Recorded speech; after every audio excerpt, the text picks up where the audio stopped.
Disney reporting fourth quarter results just moments ago. We're going to get to walk through all of this. Here's what happened. Earnings $1.11 a share, 6 cents better than estimates. Revenue coming in at $22.5 billion. Now, that was slightly below expectations. And as Joe mentioned, the man is here. Joining us first on CNBC, Hugh Johnston, Disney CFO. Also with us, our own Julia Boorstin. Good morning, good morning, good morning.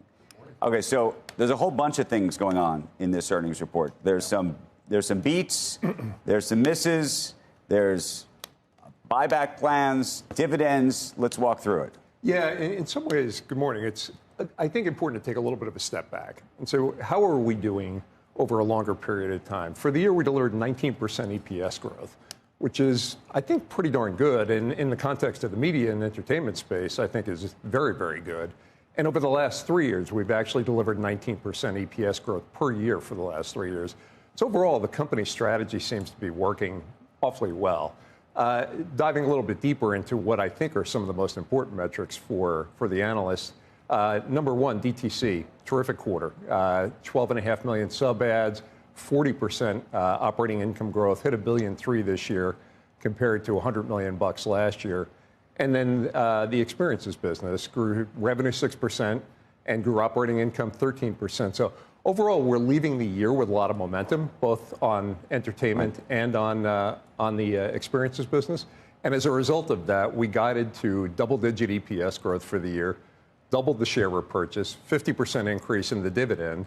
Overall, we feel good about being what I refer to as an earnings compounder. And I think eventually investors are going to get conviction around that as well. I know everyone's got questions at the table. What was the dividend choice, meaning to do this? A number of things. Number one, obviously, when you commit to a dividend, that's a commitment forever. So it's awfully hard to cut the dividend unless some dramatic crisis happens. And we wanted to send a signal. Our cash flow is strong, and it's going to be strong for a sustained period of time. Same thing with share repurchase. To double the share repurchase to $7 billion, that's a signal that says, look, we expect cash flow not to be strong just for this year, but for a number of years going forward. Give us some insight into what's happening in the streaming division. You added more subscribers than expected, but you also had the Charter deal, and you also launched the ESPN app.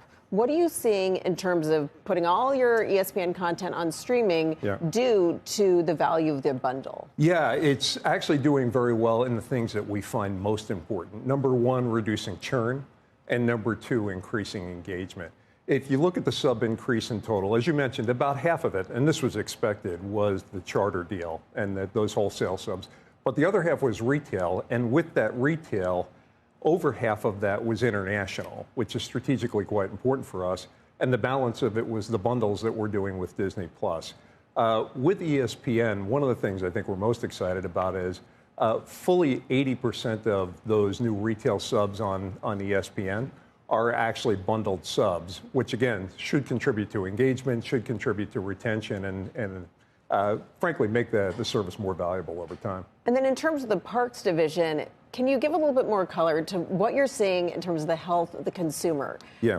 Whether it's bookings, the hotel rooms, the consumer spending. Is the consumer resilient? Are they making plans for the holidays and beyond? I think they're being more choiceful, but when it comes to something as significant as a Disney experience, you don't want to cheap out on that. You want to, when you're taking the family, you want to go all in. So a couple of facts on that. Number one, bookings for the first quarter are up 3%. So we feel good that we've got continued momentum there. Number two, per caps, so the amount spending per head at Walt Disney World was up 5% for the quarter. So again, people are spending. And then number three, cruise ships. Despite the fact that we've added a lot of capacity in cruise ships, we're selling out at the same rate that we had been previously. So that added capacity is filling up quickly. So overall experiences, our consumer is operating in a very healthy way. Hugh, I made a point yesterday. This should be the best time in the world for media companies, I would think. I mean, Dow's at an all-time high.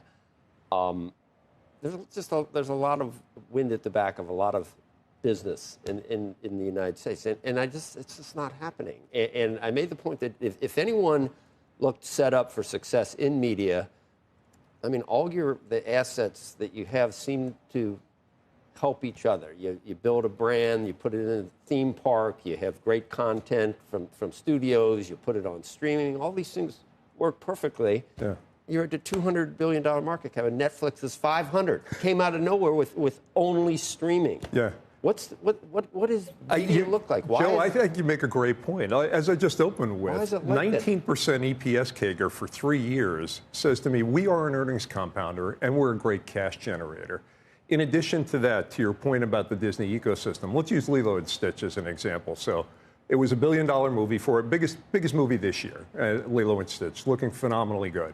In addition to that, we put it on the streaming service, had 14 million views in 5 days. Right, so super content. I mean, you're making a great case, but my point was, why is it down from a much higher level? Yeah, well, you have to take out. Is it mispriced, the stock? I believe it's underpriced. I really do. I believe investors are going to build conviction in it over time, and we actually see some investors doing that right now.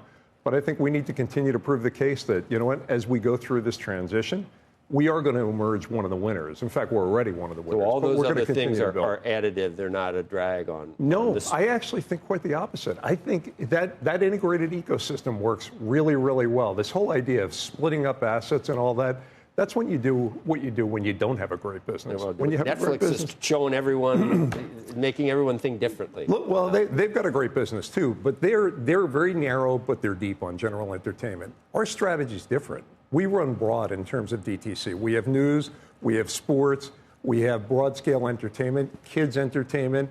Who knows? Ultimately, on the service, you may see gaming and things like that as well. So I think it's basically the portal into all things Disney. And with the IP that we have, we're going to monetize it well. Okay, yesterday we had Tom Rogers on, and he said that this battle that you're in with YouTube right now, the idea that you've stayed off for that long, right. And that it hasn't been broken even though we're in football season and all these other things that you would normally see both sides come together and reach a deal over it. He said that shows some of the problems with the legacy broadcasting and how the power has really been diluted. Do you think that's the case? And where do things stand with YouTube right now? No, I think that's an exaggeration. With all due respect to Tom, I know he founded CNBC, but I do think that's an exaggeration and a bit more than is a reality. We're in the middle of negotiations right now. Things are live. They're happening. Obviously, as we entered the year, we knew this was going to be a challenging battle, and we prepared ourselves for it, and we're ready to go as long as they want to. So, but I think beyond that, I'd rather one of the not comment, I concerns should imagine.